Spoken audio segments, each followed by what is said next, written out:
All right. Well, welcome to Hip and Humble. I'm Aram. And I'm Mom. And we talk about all things antique and collectibles. We are also supported by Hip and Humble Antiques, LLC. We've got 2 locations, one in downtown Fredericksburg, Virginia at Oldies But Goodies. Another one just outside Oklahoma City, Oklahoma in Bethany, Oklahoma at the Rink Gallery. And we also have an online store on Etsy. That's Hip and Humble Antiques on Etsy. For those of you that are not local, we also are supported by the WGSNDB Going Solo Network. It is a national online radio network with tons of great creators. Yep. All right. Yep, there are. Yeah, and this week we were thinking about talking about baskets, but we've been swamped. Yes. Yes, we have. Yes, we have. Yes, we have. And as evidenced by the fact that we started this and I forgot to record it so we're actually restarting. Restart. Take two. Take two. Yeah.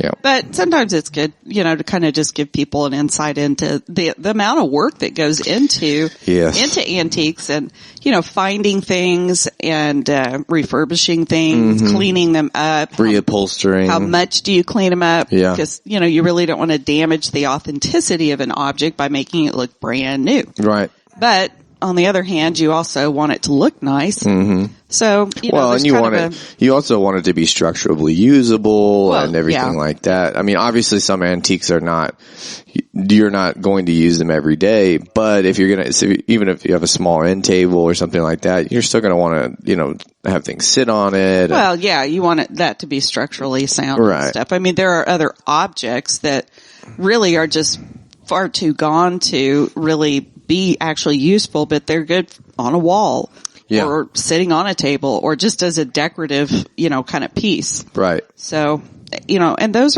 gotta have a lot of, worth also. No, absolutely. Yeah. Well, and like I said earlier, the refurbishment is an art in and of itself. It's a very dirty art. Mm-hmm. And so that is why my allergies have kicked. Because we had this several paintings and a lot of things that we'd gotten out of, this gentleman's, storage sheds. He said we could go through them and I've left them sit there for a while. So now I'm just like going back through and cleaning up as I find things and getting that. And so I picked up this picture and I took it apart, to clean because the glass was just nasty. Yes. And I thought, okay, well, I could probably just do a light sand on the frame and no. No kidding. That dirt on there was at least 1/4 of an inch. I mean, it was just, I was like, what do you do? Was that that was the creepy guy photo? No, no, this was like patriotic, it's like a patriotic, needlepoint kind of thing. Oh, wow. And so it's really a cool picture. Yeah. And the needlepoint itself is great. And the frame now is very clean. Right. But I was like, I kept thinking it was like one of those like rustic kind of picture frame kind of things. I thought, cause you'll see them like at Hobby Lobby or one of those stores and it's kind of like barnwood or whatever. And I'm like, this is not cut like that. I was like, no. This is a much nicer cut. And after I cleaned it up, I'm like, oh, look at that. Completely different. Look at that nice. Yeah, she sent me a picture of what she had cleaned, each one of the 4 posts sides of the frame by itself. And she sent me a picture of one of the cleaned sides versus one of the dirty sides. It was literally like night and day. Yeah, it really is. But it took me, I didn't think it was going to, I really thought this was like a 30-minute thing. And it was like 2.5 hours later. Well, and I feel like that's most of the things that it is. That's most everything. Anytime I get into a project ever, I think to myself, I'm going to be able to get this done 30, 45 minutes. That is almost never the case. No. Almost never the case. Well, and right now with like the paintings and stuff that I've been trying to clean up and refurbish and stuff, the one that I sent creepy guy that he was talking about. Yeah.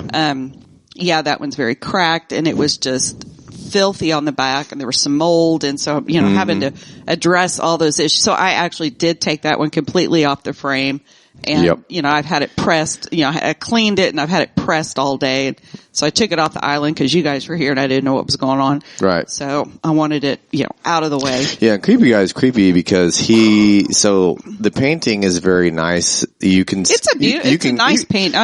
You can kind of see the brush strokes a bit, so it's a little off. It's a very well done picture. It's not my taste. No, but it is very well done. His eyelid is Yoda. not correctly shaped. It's kind looks like Yoda. It's kind of a little bit, but his eyelid kind of makes an S shape, and his eyes are very sunken in, even more sunken in than normal. And the artist made terribly deep shadows around the eyes too, so they're like unusually dark.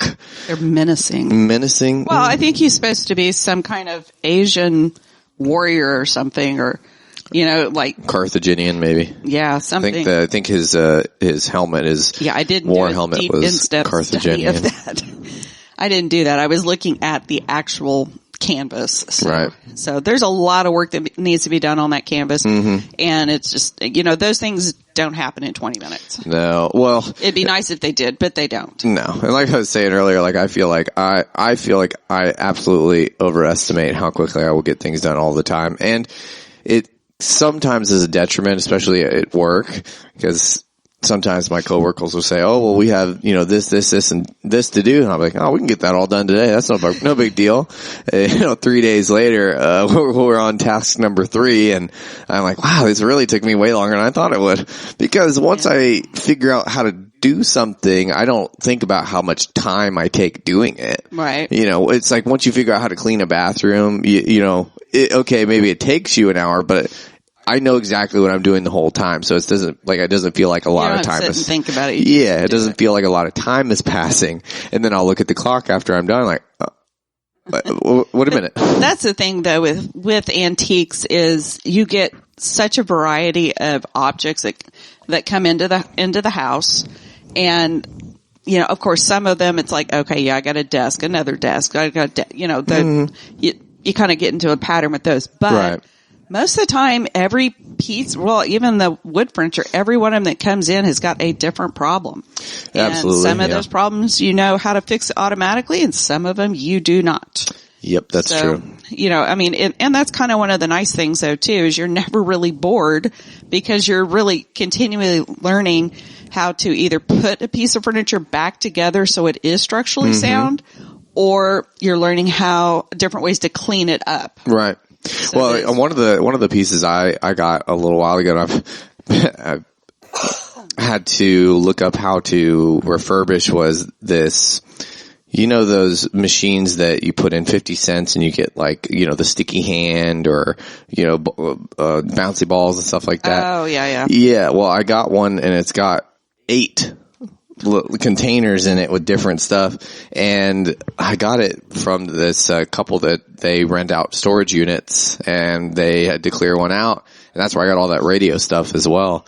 And so I think I got it for like $50. And if I put it, once I finish putting it all together, that's. You put the quarter in and you turn the. Yeah, and you turn the thing and the little plastic thing comes out with whatever toy. And. Well, bring that up. Yeah. Let's stick that out at the shop. It's really cool. Yeah. It's really cool. It's like a bubble gum machine, but it's toys. Yeah, so the only thing I really need, the only thing left for me to do to it is there's a couple little spots to touch up the paint, and that's pretty much it. Mm-hmm.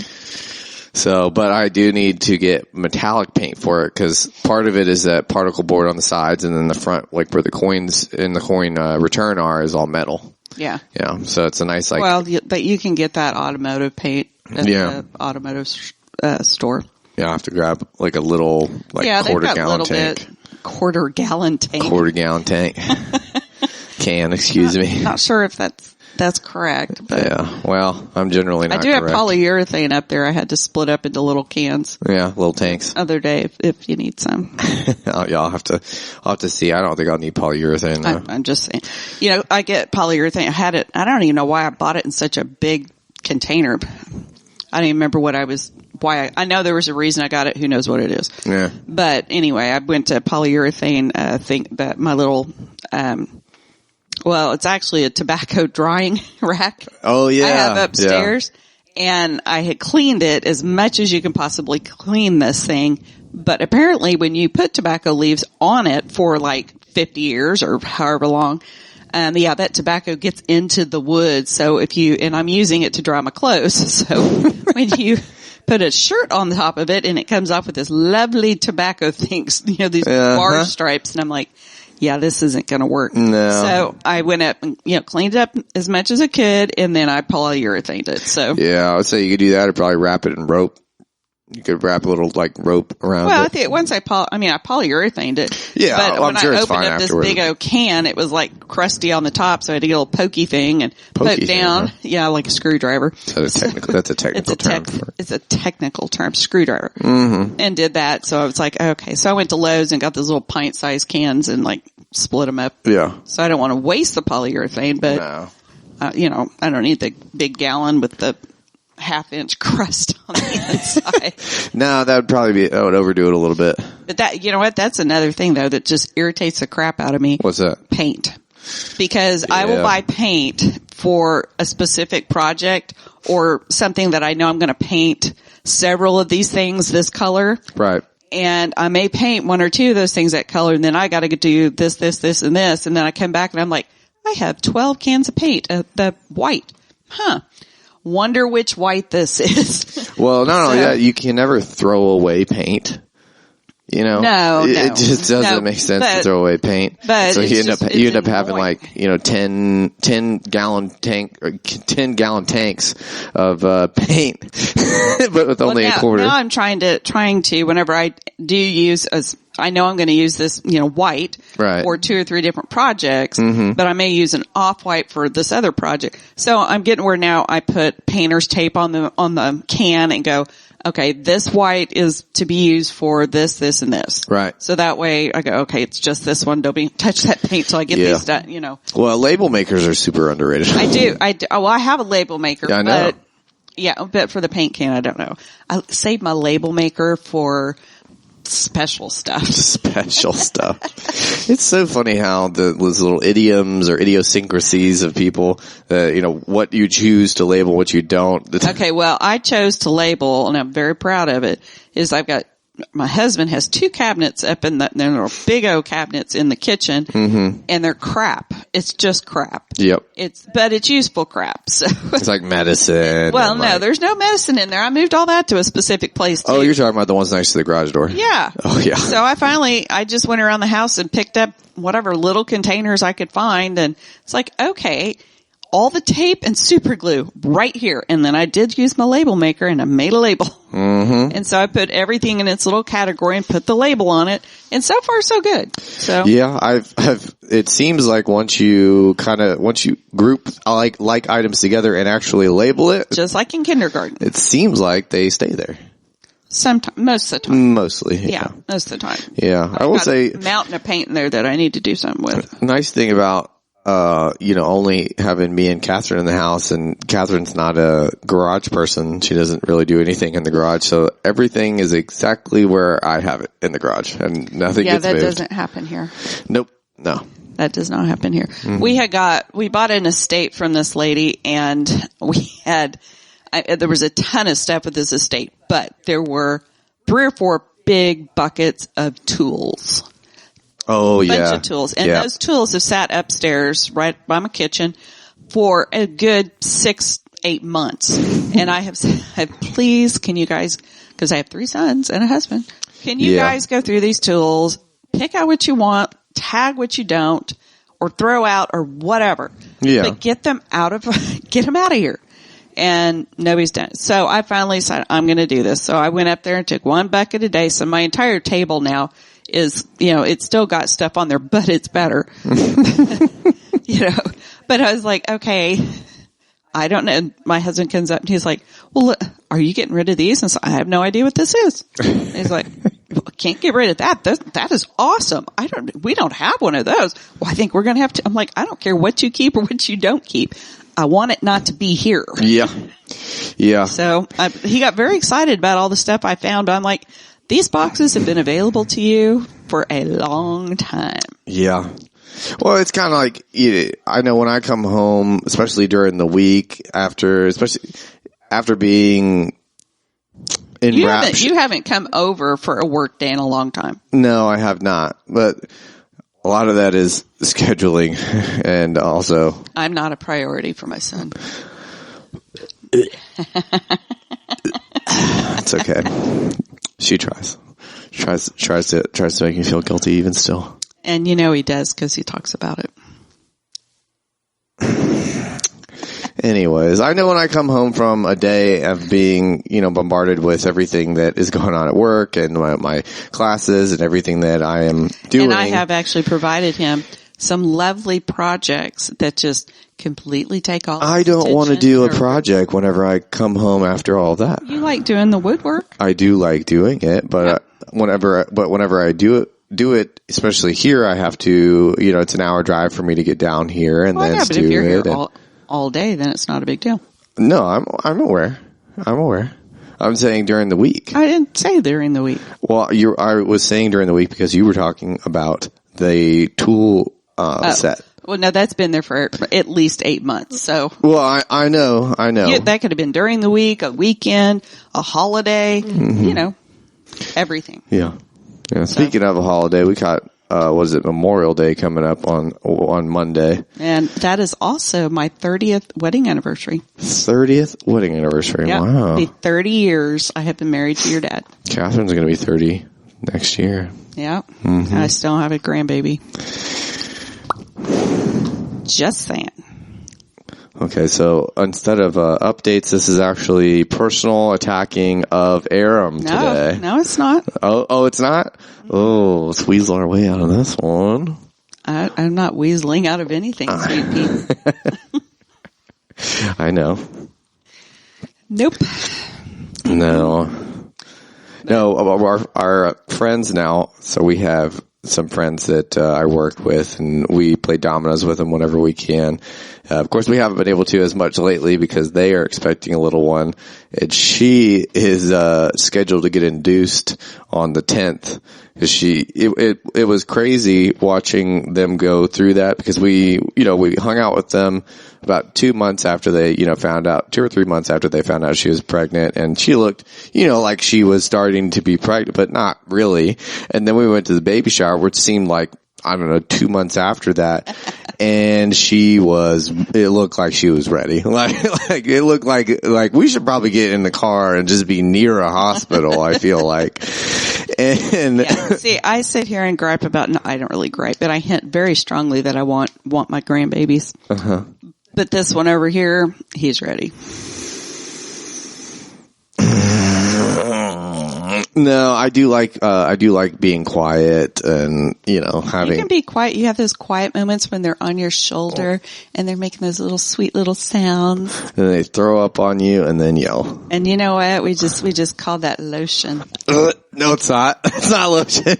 Aaron would actually be the expert on that. Yeah, evidently I was time. Quite the spitter. No, you didn't spit. You barfed all over all the time. That's why my hair is so short. Yeah. Oh, that's another thing. I'm growing my hair out now and I kind of like it. Yeah. Well, that's what you used to do. Well, all three of you really did. You'd wiggle yourself up here under my neck and you'd have my hair over, because my hair was very long, mm-hmm. and you'd kind of get that hair so it was like over your head. And it was like, yeah, that's where they want to sleep. Oh my goodness. Yeah. I don't know, something about grabbing hair. I think it was just, I know Mom's not going to go anywhere if I have her hair in my hand. That is a good point. It's pretty disadvantageous to move away from someone when they have your hair grabbed. That's true. Very true. A friend of ours, or a friend of mine, I forget where we were, but she met somebody out, and this person was not all right at all. They were just not. And so somehow this person got it in their head that, that my friend was in charge of or knew some information we really could not understand what she was saying. She grabbed her hair, grabbed it, and vice gripped her hair, and we were like, okay, can we like not do that? Okay, a baby, it's very sweet. When you're an adult, that's assault. That's assault. Yeah. Don't do that. Yeah, that was bad. We don't touch people. No. Ever. No. Well, back to antiques. Something everybody asks me all the time is, where do you find your stuff? Oh yeah. And we will get into that right after our break. Hi, my name is Kaylin, and I'm the host of a new podcast called Tea Time Thoughts. Do you ever wish you could learn more about history, books, music, art, and culture, but you just don't know where to start? I totally feel your pain. Learning about all these things can be so overwhelming. Well, I want to change all of that for you. In my podcast, Tea Time Thoughts, I'll show you just how fun it all can be. In the time it takes to have a cup of tea, I'm going to teach you everything from the French Revolution to the Black Plague, Mozart to Broadway musicals, Da Vinci to Robert Frost, ancient Egypt to Queen Elizabeth II, and more. You can stream Tea Time Thoughts wherever you listen to your favorite podcasts. So what are you waiting for? Put the kettle on and listen to Tea Time Thoughts today.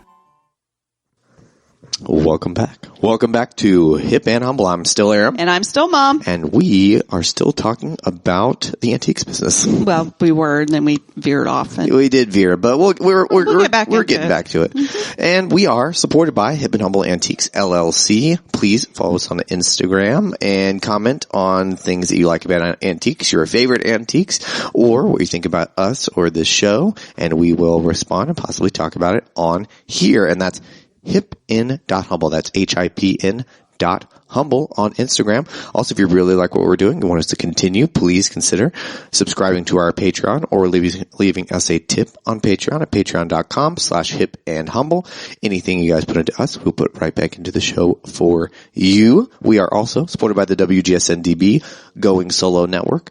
It is a national online radio network with tons of great content. Definitely check them out. And we're on Facebook. Aram's like doing a thing for Facebook. Yeah. So when we do our podcast, he's like recording it and then sticking it on Facebook. That's true. Yeah, I put it on YouTube and then I post that YouTube video onto Facebook. Sorry. Oh, yes, yeah. I meant YouTube. Yeah. Well, if you're seeing... What did I say, Facebook? You did say Facebook. I meant YouTube. Yeah, and if you're seeing this, obviously this is on YouTube because you're on YouTube watching this. So if you want to, hop onto YouTube and put in hipin.humble and you guys can see the shirt Aram has on, because I told him when he walked in, I seriously think that I had sheets just like it when I was a kid. You know, and sometimes I see these shirts and I buy them just because I know her reaction is going to be priceless. Yep. It's really great every time. I know. But yeah, no, you guys should definitely check out this shirt. And if you want it, you can see it from the moon too. So yeah, if you want it, it is on Amazon. I think I got it for like $30. Oh, you know what? I saw TikTok the other day. This made me think of this. And this guy gets on and he's like a small business owner and he goes, okay, I would like it if everybody would realize that I am a small business owner and I am not, and quit comparing us to Amazon and how quickly you get your package from Amazon.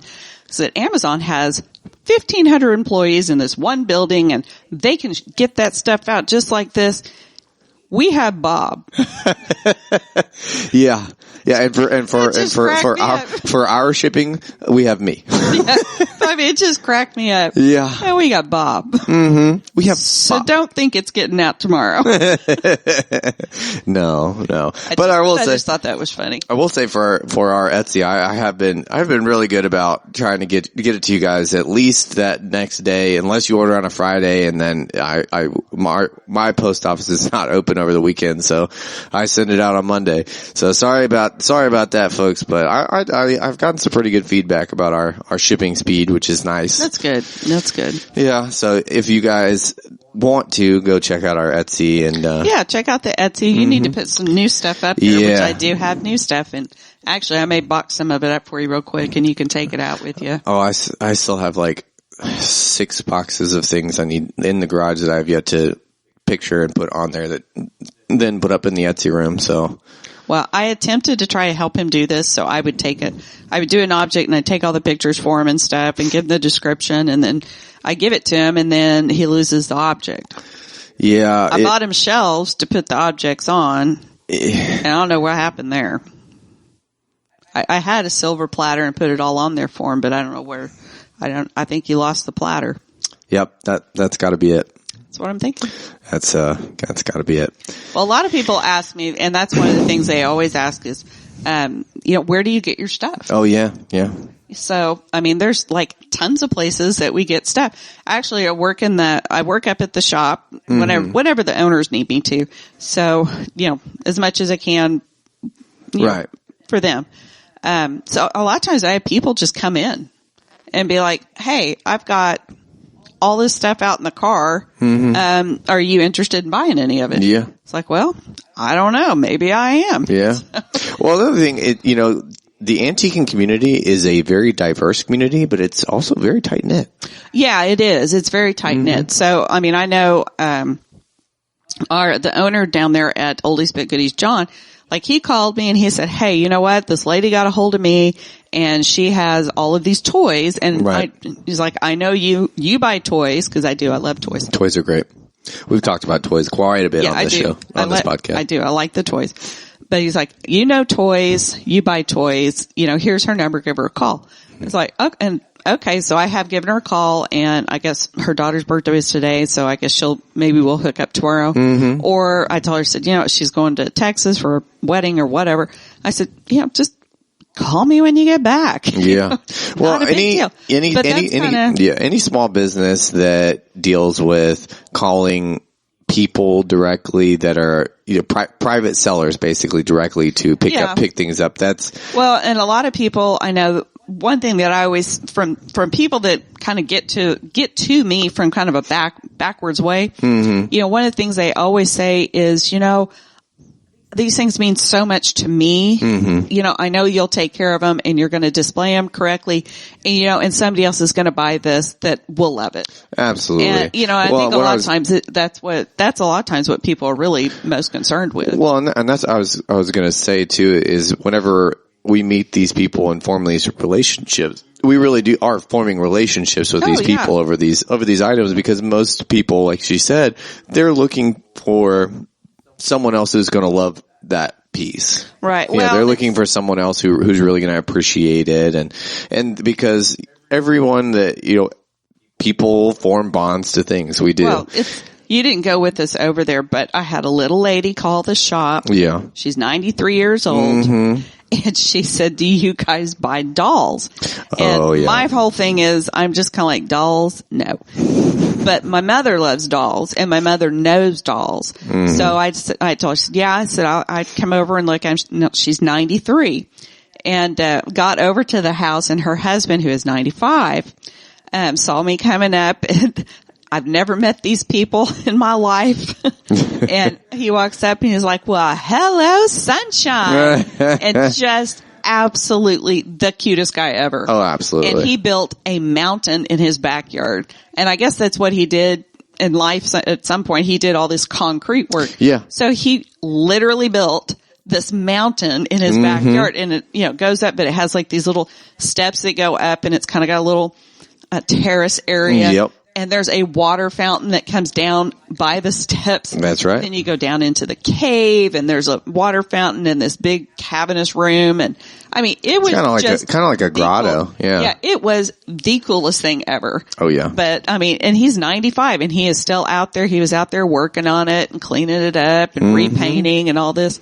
But this lady has collected dolls pretty much all her life. Yeah. And I can say I have never ever seen this many dolls ever. Yeah, I wasn't even there. I'm not a doll person, but holy crap. Yeah, I wasn't even there, and Catherine was with her. My wife was with her, and I got videos of the endeavor through Catherine, and it was frightening.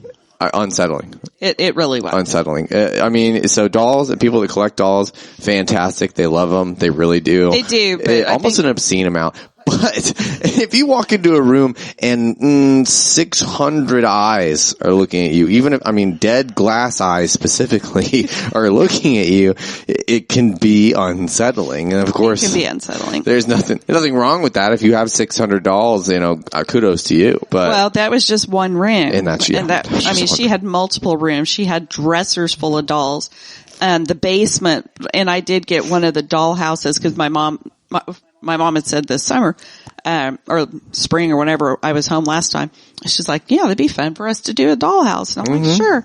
And we went to a Hobby Lobby and we're looking, and I'm like, oh, so then I found this one and I'm like, well, holy crap.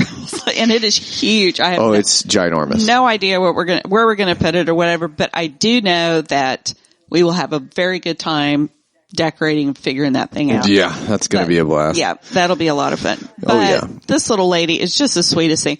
But that's what's nice about it is because, she invited us into their home and, we got to learn about this gentleman and his mountain and his, that mountain reminds me of, there was a Persian king who built a mountain for one of his wives that he had married from a neighboring kingdom that had mountains. And of course, Persia, that's the desert. So there were no mountains. Well, he, in ancient times, built a mountain. It's one of the 7 wonders of the world. I can't remember for the life of me, though. I don't know. Yeah, but somewhere in the Persian desert, there is a man-made mountain. Yeah, I'd have to think about it. Yeah. Yeah. Well, he built this one because he's from Colorado, and then I guess they moved here, because he's 95 and she's 93, so they needed to be around family or something like that, but he missed the mountains, and so he has the only snow-capped rocky peak mountain in Virginia is what he told me. That's quite an achievement. And I'm going to let him have it, but that's what is really, really nice about a lot of that. But of course we also go to auctions, so lots and lots of auctions, flea markets. We'll go up to Pennsylvania a lot of times, and but we don't really go to like I don't know, I guess I kind of call it the Saturday shopper flea market person. Oh yeah. We don't really do a lot of that because those people are like us. They've gone out and found stuff other places. They're going to take it to those flea markets or antique shows. And yeah, I'm not buying it. Mom and I went to Red Barn down in Texas year or two ago, and we had never been, and we've always heard, oh, you got to go down to Red Barn, you'll love it, and all that big, huge antique thing. We're like, yeah, let's go. So we went. We had to pay $10 to go in, which that always just irritates me. Yeah, if you're gonna, I get it. The venue wants to make their money, but come on now. It's $10, and I'm like, come on. Yeah, $5 seems more reasonable. I'm thinking I'm coming in here to buy stuff, so. Yeah. But and all these vendors are renting space from you. They're already getting money from the vendors. But, yeah. But anyway, I went in and I actually saw 3 people in there that I go to auction or I met at auctions and stuff. Oh yeah. And one guy in particular, he had a couple items that he had bid against me on, and so I knew what he had paid for those items. Mm-hmm. And he saw me and he's like, "Holy crap, what are you doing here?" And so we were talking and stuff, and I'm like, oh wow, look at the price tag on that. And he's like, yeah, I know. Shut up. Keep your mouth shut. And I'm like, he goes, you know what? I come down here and this is the market down here. And he says these wealthy Texans from Dallas and whatever, Houston and all that come in here and they think they're slumming it buying this. And I'm like, yeah, they have no idea. No idea. Well, that's the thing about the antiquing world is that everyone like us that's going around to the auctions and going to find these deals like that, we find the deals. And I will say that a couple times though, when I do go to stuff like that, there is only one item out there that I probably wish I would have bought because I love butter molds. Oh yeah. And this man had a beautiful rose butter mold. And I want to say it was like $70 or something like that. And I'm like, I just don't $70. Yeah. But I've seen other ones, but I haven't seen any as nice as that one. So I will say a lot of times once you kind of get into getting into collecting or whatever it is you collect, you do kind of learn, okay, yeah, that's worth the money and that's not. Well, we've talked about two different kinds of things that both of us are very into. Mine being baseball cards, hers being quilts. And whenever you can see the quality or whenever you are around something that you enjoy, you eventually begin to pick up the idiosyncrasies or the little discrepancies in what's what you're rare? collecting. For this one is a more is a very rare one. Right. It's a lot more unique. Yeah. And you're able to spot those whenever you see many of something. I mean, it's just like anything. But a lot of times those are not the places that we go and buy things. No. You know, I mean, every once in a while, I go to antique malls all the time. You know, that's just what I've always done. Antique malls and just wherever. Mm-hmm. And very rarely, I don't generally pick up much there at any of those that I'm going to resell. No. Every once in a while, I'll get on something that I'm like, oh, this is great. Because I'm buying for Virginia and Oklahoma. So those are two really different markets. Right. And, you know, I'm like, that will sell great in Oklahoma. Right. But not, you know, here. So sometimes, you know, you can do that. But where we get our stuff is really just kind of a crapshoot. I mean, it's... Yeah. Well, I mean, like we were saying earlier, it's about forming relationships with people and moving forward with those. I mean, it's just like anything. Any other business, whenever you network, you find different people, and those people lead you to other people, and so on and so forth. And that's how it goes. Oh yeah. You know, word of mouth is still one of the most underrated forms of marketing that there is. Oh yeah. Definitely. Mm-hmm. Definitely. Well, and we talked about this before, but you know, whenever someone refers you to someone else through someone you know, you instantly feel a connection with them. Well, yeah, and it also depends on the relationship you have with those people. And it's kind of like, okay, yeah, well, my mom has done business with this person and it was positive. So yeah, I'll go ahead and do business with this person. Right. So yeah, word of mouth and those experiences mean a lot. They really do. A long way. Yeah. And we've talked about this a lot, is the differences in communications between our generations. And I think that me being your son and also communicating quite as much as I do has put me in a position to excel in that area of this, I guess, endeavor of ours. Yeah. And well, it's all fun. I mean, you know, I think kind of, with the group that we kind of have going on between myself and Aram and my mom and my girlfriend Angie that does with it, we all kind of have our own things that we really like. Right. You know, and that's kind of what we gravitate towards. And, you know, my mother loves dolls and kind of those kind of things. And my girlfriend Angie, she loves glass. So, you know, if I have any glass question, I'm just like, what is this? Is this worth, you know, is this worth my money? Is this not worth my money? Right. Because I don't do glass. No. Well, I mean some stuff I can pick out, but. And there's value in niche, you know, well, the more specific that you go, the more you're going to be able to find value.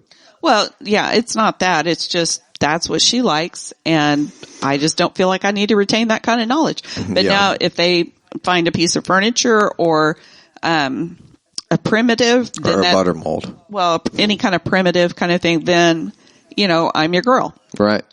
Or toys or you know, whatever. Yeah. And any kind of old knife or collectible or anything that like that. Aram does. Baseball cards, knives. Baseball cards, exactly. You know, any of that kind of stuff. So we all kind of have our own little niche. Well, and I think, and that's what works well. Well, exactly. I think that's what I was going to say. I think that's why everything works the way it does, because we have different areas of expertise and we have a variety of things, but at the same time, we kind of stick with those genres, if you will. Sure. You know, I found a lot of people, the difference between a thrift store and an antique shop is placement. Well, not only that, but a thrift shop, you got everything in there. Well, that's what I mean. You know, whenever you have an antique shop, you have differing booths of antiques, and each one of those vendors has specific things that they like. Sure. And they have specific groupings of items. It's a lot more like going to a showcasing of specific genres or types of antiques. Sure. Whereas whenever you go into a thrift shop, you have, you know, a basketball and a can opener right next to each other. Right. Well, it's the quality of stuff too. Yeah, well, absolutely. But yeah, that is true. I mean, that's one thing I know they say with the oldies but goodies, because I'm, you know, down there working, is I have so many people come in and compliment the store on how well it's put together, how nice it is, and, you know, how clean it is, and just really, but, you know, that's one of the nice things with the vendors is we've got lots of vendors in there. and each of them had their own little thing. So Right. you've got such a variety Right. there's tons to see in there. Right. I mean, you could easily, and I've had people come in and easily spend an hour, 2 hours in the shop just going through each of the booths. And then we've Yeah, got and an then- entire upstairs too. And that's why they call them antique malls, because they really are malls. I Yeah. mean, the diversity and just the diversity of things that you can find, look at, collect, admire, or showcased is, I mean, it's incredible. I mean, for me, it's great. We've got a vendor upstairs, Glenn. Yeah. And what he has done for years is he buys and would decorate restaurants. Yeah. And then he also flips houses down in Alexandria. So he has a lot of architectural stuff he takes out of those houses. Yep. And I love going through his stuff just because it is really unique. Right. And of course, he has been doing this for 20, 30 years, but he's not done it in an antique, Setting. shop. Right. You know, it's always, he has his barn full of stuff, but it was because he was, decorating these restaurants and buying and selling to these corporations for whatever design that they're wanting or whatever. Right. But with all of the COVID mess, Yeah. they aren't opening a lot of restaurants and people aren't buying a lot of that. So this was a good way for him to continue to sell these items.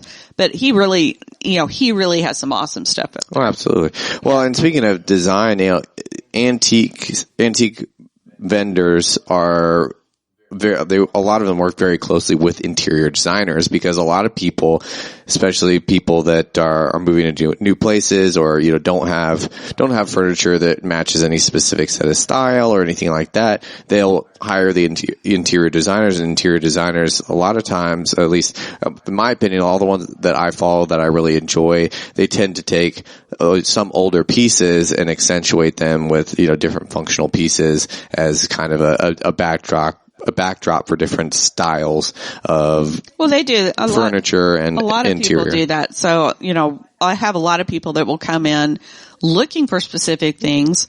I know I have a bunch of pulleys and, people come in looking for pulleys, and they're not looking for it to actually use it, but they're looking for pulleys to either make a light fixture out of it, or they'll hang it on the, Plants. for the curtains. They hang plants too. I mean, there's a million different uses for pulleys. Right. And they're all great. So, Yeah. but then, and then I have those little, those glass, electric thingies. I forgot what they're called. It's like it looks like a cup, but it's round on the bottom.